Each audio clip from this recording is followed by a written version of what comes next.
Hello and welcome back to my YouTube channel. My name is Noah and I wanted to welcome all of you to another installment of Monologue Monday here on my YouTube channel. Monologue Monday. If you are a returning viewer to this series, I want to thank you so much for tuning back in, and as always, I hope you can take something away from this episode as well. With that being said, let's get into this installment of Monologue Monday.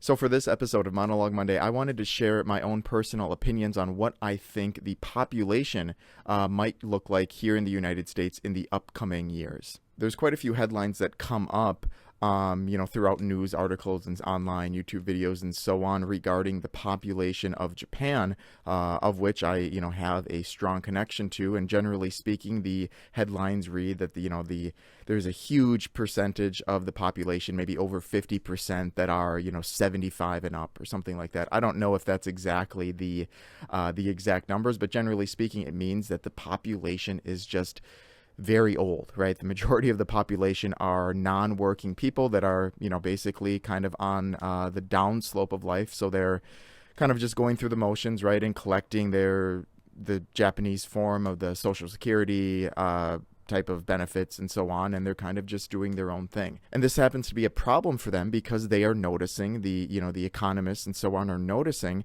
that the population is not increasing as much as it needs to be in order to, sustain a certain economy. And another way that they're looking at this, I'm sure, is the amount of kids that are being born, right? This is obviously a huge deal to look at on an annual basis, looking at how many people are getting married, which is also on a very sharp decline as well. So things don't look good. There's a lot of very scary statistics out there that say, by 2030, the population is going to be, minus 30%. I don't, there's a lot of different stuff out there. They're not the news headlines aren't difficult to come by, but that is kind of where that country is sitting as far as their population. And I wanted to kind of sit back and think of what things might look like here in the United States in the upcoming decades. So the way I wanted to think about it was, from my own personal experience with, different research that I've done, as well as, looking into my own life, as well as friends' lives and acquaintances' lives and so on, was to kind of come up with some sort of consensus as to if I believe that something similar might happen here in the United States as well. Obviously, it's a little bit different because the population dynamics just tend to be a little bit different, but I think it's a valid point to really consider if a population decline or stagnation might be something that the United States might experience in the upcoming years as well. And for me, at least in my own personal opinion, like I said, from talking and just kind of living my own life, is that I do believe to a certain extent that the population is going to kind of settle, or it's going to maybe not grow as much or as rapidly as it has from previous years. And there's a few reasons why that I'm going to get into right now. So the first reason why I think that the population might see a little bit of a stagnation or even a decline potentially is that the economic stability or economic health is a huge factor in how fast a country grows, at least in my opinion. It's not always the case. I think there's certain examples, maybe like India, for example, but there's some other things to consider in that country as well. But I think, if people have a lot of money, generally they want kids, right? Because when you have kids, that your expenses are going to skyrocket, right? Especially if you have multiple kids at the same time, you need car seats and more food and maybe a bigger vehicle, and you need maybe even a bigger house, and you need more toys, and the list goes on and on and on. Healthcare stuff, medical expenses, all of these different things. But if you give people money, if people have money, right, through their job or whatever it may be, these kind of endeavors become relatively easy. But what I've noticed in the last some years, when I really started looking into economics and finances and so on, is that generally speaking, the cost of goods around us, right, from our houses, from our food to entertainment, and all of those kind of things, really continue to go up, right? There's no escaping it across the board. Everything is going up except for maybe the Costco hot dogs and the Costco rotisserie chicken. Bless Costco for doing that. But everything else really is going up. Even the memberships at Costco are going up, I believe, as well. So when you take into consideration the cost of goods and services across the board increasing in price on a yearly basis here in the United States, and you also compound that with incomes really not keeping up, which is something that I've really came across as well in recent years, you don't really have a recipe for a economy where a lot of people have extra money to comfortably have kids. And maybe there's some of you watching this video that can even kind of relate to that, where, I'm using this as an example. Last year you were making $25 an hour, and at the end of the year they bumped you to $25.50 or $26 or something like that, right? Which is always nice to see an increase, but generally speaking, from my own research, these raises that you get don't actually help you, right? Sometimes they even they may not even keep you afloat, right? So some years, especially recent years during COVID and so on, where inflation was really just out of control, you needed to see very sharp increases in your salary or hourly wage in order to keep up with the cost of goods across the board. And even when things are relatively normal, with inflation at roughly 3%, whatever the Federal Reserve likes to keep it at, I don't even think raises keep up with that as well. I think the last time I kind of did some research into this, I found out that the median increase in wages was like 1% or something like that, right? So you have inflation at 3% when things are going relatively normal, and you have raises at 1%, right? Something's going to give, right? Something's going to break. And I think this is something that is really expedited now. I think I just really foresee the future not being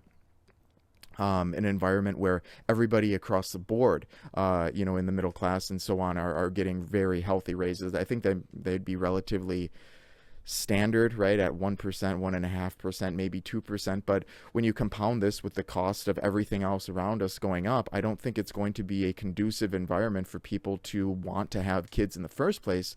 So where the point in this video, or the point for this first point, I don't foresee the population really increasing in a way that it has in previous years. The second reason why I think the population here in the United States might stagnate or even decrease in the upcoming decades is that I think there is a sort of realization of what all is out there in the world, right? We have social media, YouTube, Instagram, Facebook, TikTok, and all of these other formats, right? Netflix, where you can see all these things in different areas of the world. We have this exposure essentially to so many aspects of different cultures and the world that we live in, far more than we did previously, that people get enticed by this, right? People get enticed to see the world rather than kind of settle down and have a family in one specific area, because this kind of ties into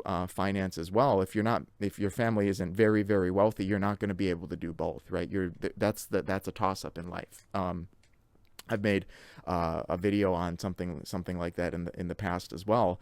But this is another reason where I think people, couples might sit together and, be dating or be married even, and the conversation of having kids might come up.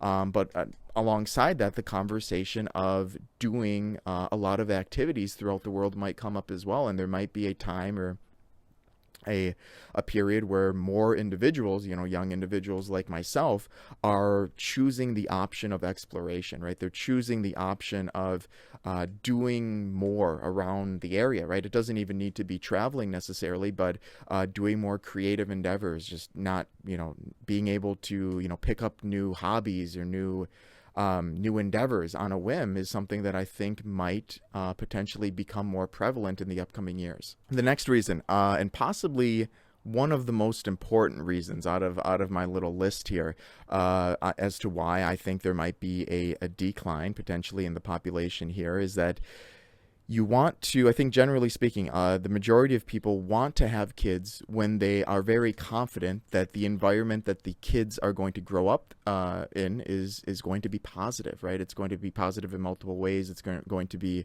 a healthy, clean environment, right? So they're not going to be, in a tent, right? That's a big thing. It's going to be safe, right? So, leaving the house or letting the kids kind of do their own thing outside of the house doesn't put fear into them, right? There's a lot of aspects that I think, positive aspects that parents, potential parents, want to consider before bringing in a child, right, into the world. And I think this is only appropriate. But one of the things that I think might be a reason why people choose to maybe push back having a kid, and then eventually maybe get to the point where they say, you know what, we waited kind of too long, we're kind of doing our own thing, let's just forget about it, is that we live in a world where a lot of headlines, a lot of, I don't even know where to start, right? There's so much negativity, I think, is probably the best way that I can put it. And I'm speaking strictly on the United States here. Obviously, this goes, across to other countries as well. But at least the way that I kind of see things is there's just so much negativity.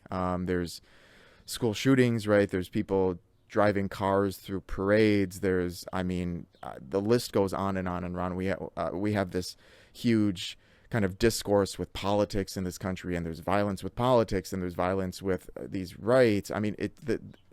Like I said, the simplest way to put it is that people want to have kids if they are confident that they are going to grow up in a positive environment. And I think to a certain extent, you can kind of escape this if you have enough money. And, not, like I said, I don't like saying everything comes down to how much money you have, but in some cases you can kind of get away from all of this kind of stuff if you have a certain amount. I'm not really going to get into it in this video, but generally speaking, I feel like where we're at currently in the United States with violence and just the feeling of uncertainty for the future is something that people are going to consider when potentially having a kid, and maybe they decide against it, right? Or like I said, a more plausible option perhaps is one where they say, well, things aren't the best right now, right? I'm not happy with the environment right now.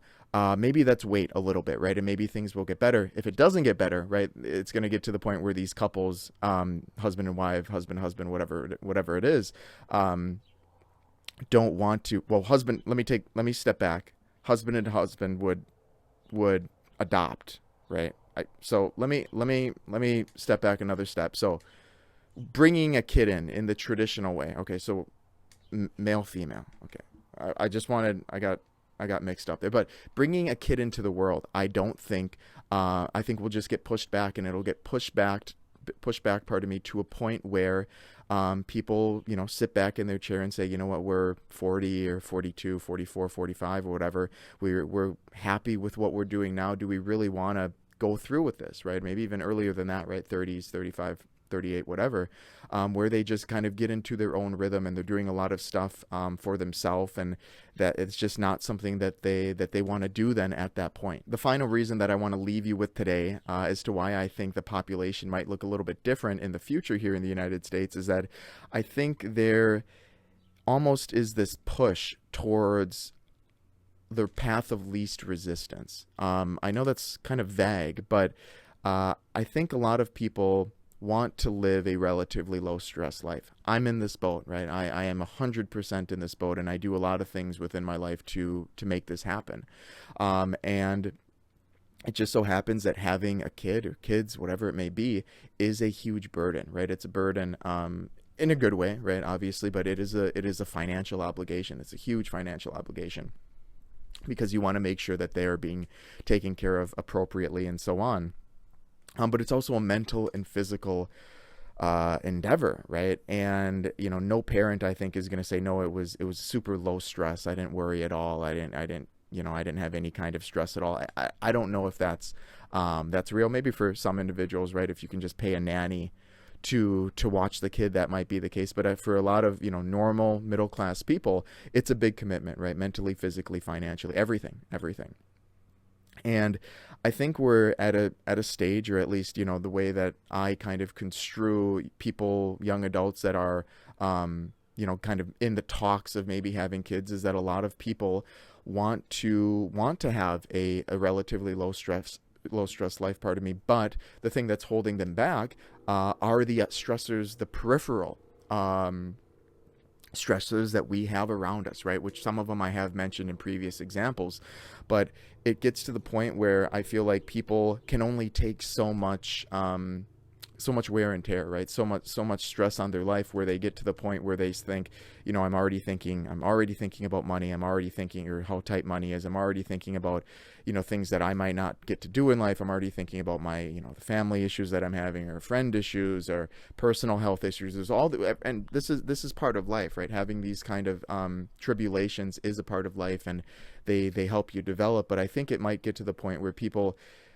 just have so much of this stress throughout their life, financial and otherwise, where they're similar to the last example. They're going to get to a point where, you know, they get older, and they're just going to sit back and say, you know what, I want, you know, if life would have been a little bit less stressful for me, I may have done it, but it never let up, right? And that's kind of how I construe how people are living. Is I think there's a lot of stress throughout life, financially, and like I said, otherwise, where adding another huge burden, arguably the biggest stressor in life, adding, you know, kid or kids, is just not something that people are going to want to juggle. And I think that can be a huge contributor as to why the population might potentially stagnate or decline in the upcoming decades here in the United States. So there you go. Those are a few of my thoughts as to why I think the population here in the United States might potentially stagnate or decline in the upcoming years. Of course, these are all my own personal opinions, but I want to hear from you guys as well. What do you guys think are some other contributing factors, or do you think